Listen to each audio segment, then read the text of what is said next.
welcome back to Common Sense that I feel like is not so common anymore. And the reason why I say so is because just stumbled upon some of this myself. And the one that I want to share was being nice and kind to yourself, and self-love does not equate to overindulgence. And this one took me years and years to realize. And the reason being is that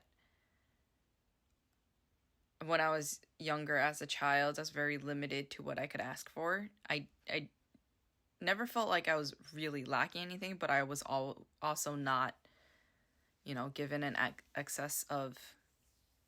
I was just limited to what I could purchase.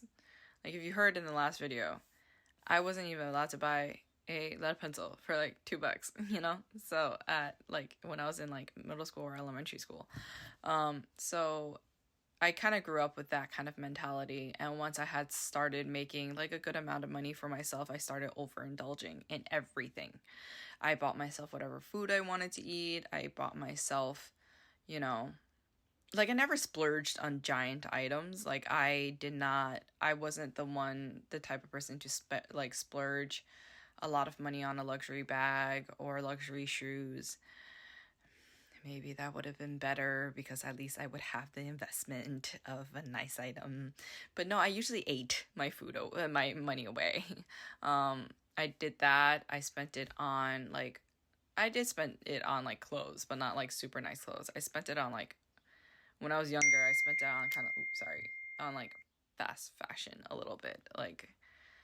And it wasn't until recent years that I started observing my behaviors and everything, and then realized that I had been overindulging myself, and I wasn't feeling any better, so it didn't feel like self-love. And I started questioning, is everything I see online of people practicing self-love for me? Because everyone's love language is different, and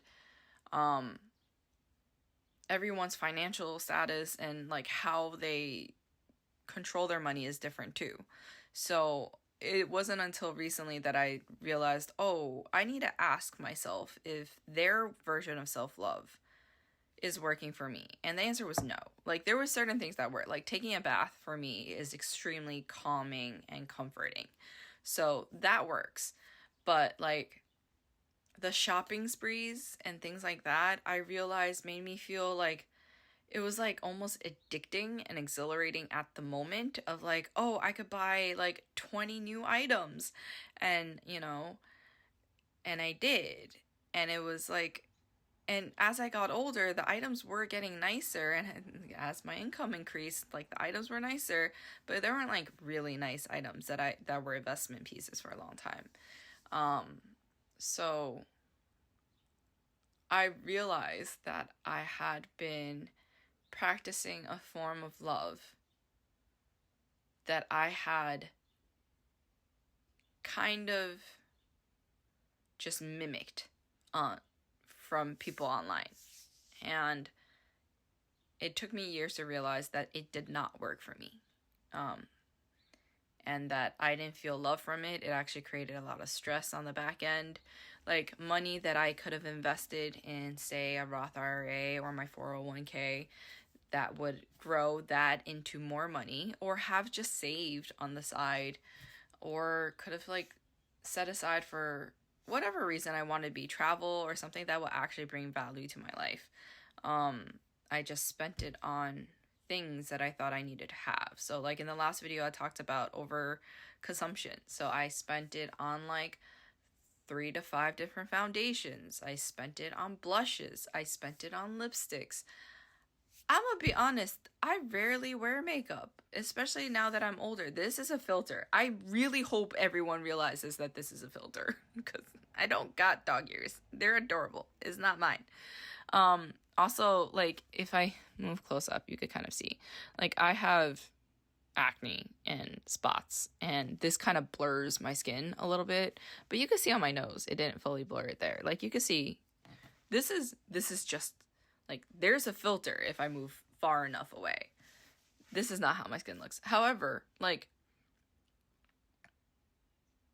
I don't put makeup on very often. I'm just I'm just too lazy to remove makeup at the end of the day. And the other thing is I don't like the feeling of like my skin not being able to breathe. But I still bought all different foundations thinking that they were going to magically be different. Their makeup, like, that I didn't even use. Like, I got my brows microbladed, and occasionally nowadays, the only three things I would really do is microbladed brow, which is already in place, thanks to my wonderful cousin, and